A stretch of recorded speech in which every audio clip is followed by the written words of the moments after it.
पिंपरी चिंचवडमध्ये राष्ट्रवादीला मोठा खिंडार। माजी आमदार विलास लांडे, अजित गव्हाणेंचा राष्ट्रवादी शरदचंद्र पवार पक्षात प्रवेश व शरद पवारांच्या उपस्थितीमध्ये पक्ष प्रवेश, तर 20 नगरसेवकांचा देखील राष्ट्रवादी शरदचंद्र पवार पक्षात प्रवेश।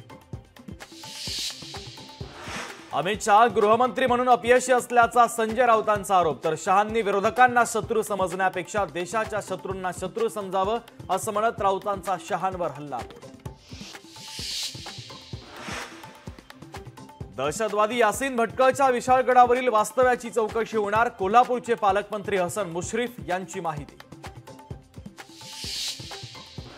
सातारा जिल्हा परिषदेतील लघु पाटबंधारे विभागाकडून जलसंधारणात भ्रष्टाचार झाल्याचा भाजपचे आमदार जयकुमार गोरेंचा आरोप, तर 25 लाखांचा बंधारा 75 लाखांचा दाखवल्याचा गंभीर आरोप। बहुप्रतीक्षित वाघनखं उद्या लंडनमधून महाराष्ट्रात येणार। 19 जुलैला राज्य सरकारच्या वतीने साताऱ्यात भव्य दिव्य सोहळा। महायुतीतील तिन्ही पक्ष एकत्र निवडणूक लढणार। निवडणुका आल्यावर ऑफर येतच राहतात। प्रकाश आंबेडकरांनी अजितदादांना पुनर्स्थापित करण्याच्या दिलेल्या ऑफरवर छगन भुजबळांचं उत्तर। मुलींना शुल्क न भरल्यानं प्रवेश नाकारणाऱ्या संस्थांची नोंदणी रद्द होणार। उच्च आणि तंत्र शिक्षण मंत्री चंद्रकांत पाटलांचा इशारा। वादग्रस्त आयएस पूजा खेडकरच्या वडिलांच्या संपत्तीबाबतचा अहवाल तयार। दिलीप खेडकरांनी बेकायदेशीर संपत्ती जमवल्याचा एसीबीला संशय। 2025 मध्ये भारताच्या विकास दरामध्ये वाढ होण्याचा आयएमएफचा अंदाज। आयएमएफ कडून भारताचा विकास दर 7% राहण्याचा अंदाज। लाडकी बहिणीनंतर मुख्यमंत्री शिंदे यांच्याकडून तरुणांसाठी खास घोषणा। 12वी उत्तीर्ण विद्यार्थ्यांना दरमहा 6,000, डिप्लोमासाठी 8 तर पदवीधर तरुणांना 10,000 स्टायपेंड देण्याची घोषणा। ओमानच्या समुद्र किनाऱ्यावर तेल वाहतूक करणारे जहाज उलटल्याची घटना। जहाजावरील 16 जण बेपत्ता, तर बेपत्ता व्यक्तींमध्ये 13 भारतीय नागरिकांचा समावेश। नाशिकमध्ये डेंग्यूला अटकाव घालण्यासाठी डेंग्यू उत्पत्ती तळावर प्रति स्पॉट 500 रुपयांचा दंड। 15 दिवसात शहरामध्ये डेंग्यूचे 200 रुग्ण बाधित झाल्यानंतर महानगरपालिका प्रशासन ॲक्शन मोडमध्ये। सुजय विखेंची मॉकपोलची मागणी निवडणूक आयोगाकडून मान्य। केंद्रीय निवडणूक आयोगाच्या जिल्हा निवडणूक विभागाला मॉकपोल राबवण्याची सूचना। नागपुरात विद्युत ट्रान्सफॉर्मर तारा अचानक स्कूल व्हॅनवर कोसळल्याची घटना। वेळीच विद्युत प्रवाह बंद झाल्याने मोठा अनर्थ टळला। विशाळगडाच्या परिसरामध्ये 19 जुलैपर्यंत बंदीचे आदेश लागू। कायदा आणि सुव्यवस्था धोक्यात येऊ नये यासाठी बंदीचे आदेश।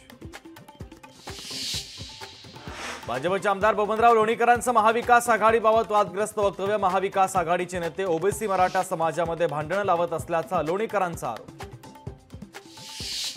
आषाढीच्या निमित्तानं उल्हासनगरमधील बिर्ला मंदिरात सकाळपासूनच दर्शनासाठी भाविकांची गर्दी। मंदिरामध्ये भाविकांकडून विधिवत पूजा आणि आरती संपन्न।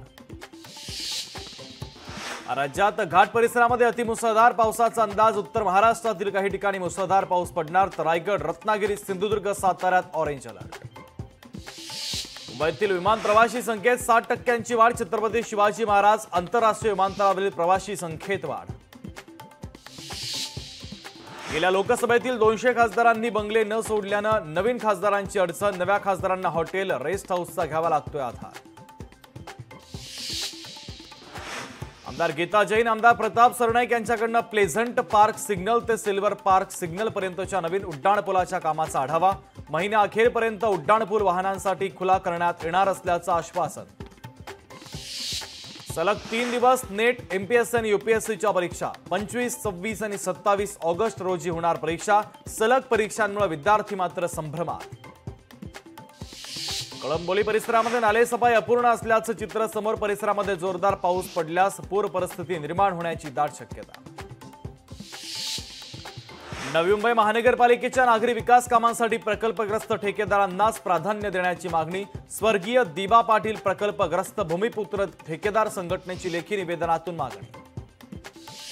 जळगावमधील भुसावळ येथे शासकीय गोदामासमोर धान्यानं भरलेला ट्रक खड्ड्यात फसला। नगरपालिकेकडून खोदकाम करण्यात आलेल्या खड्ड्यात केवळ माती टाकल्यानं वाहन अडकल्याची घटना। सातपुडा पर्वताच्या दुर्गम भागात पाणी टंचाईच्या झळा। आदिवासी पाड्यातील महिलांची पाण्यासाठी भटकंती, तर दुर्गम भागात अजूनही पाणी टंचाईचं संकट। राज्यभरासह मुंबईतही वडाळ्याच्या विठ्ठल मंदिरात भक्तांची मोठी गर्दी। मध्यरात्रीपासून मंदिरामध्ये भजन कीर्तनाचा कार्यक्रम।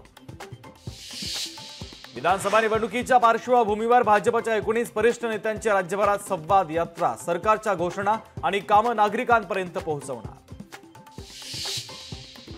पिंपरी चिंचवड शहरामध्ये डेंग्यूचा प्रादुर्भाव वाढला। शहरातील 17 जणांना डेंग्यूची लागण। पालिकेमार्फत केलेल्या तपासणीमध्ये 1700 घरांमध्ये डेंग्यूच्या आळ्या।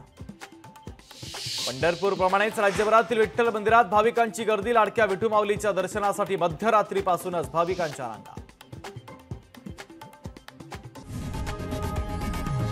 लोकशाही मराठी ऐका, पहा, जागरूक रहा।